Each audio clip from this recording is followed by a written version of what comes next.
The reason that we've got the horses in the vineyard today is because we're going back to old ways gradually, and this is the oldest vineyard of Grenache in McLaren Vale, just over 100 years old, and we haven't put any tractors in there at all for the whole of the season.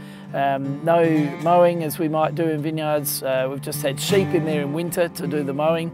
There was no spraying, and all we did was pruning by hand and picking by hand, and then use the horses to actually pick up the grapes. Well, obviously we put them on the dray at the back.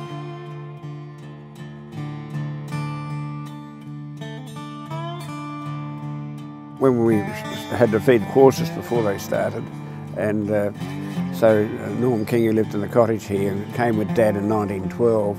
He was the horseman, and he would get the horses in we were going to use and feed them chaff in the stables before they went out to work. We'd harness the horses up and walk them out to the ploughs in the vineyard and plough the rows slowly up and down. It's appropriate that we use horses this year because it's the Chinese Year of the Horse. We've got two horses here, Bill and Monty.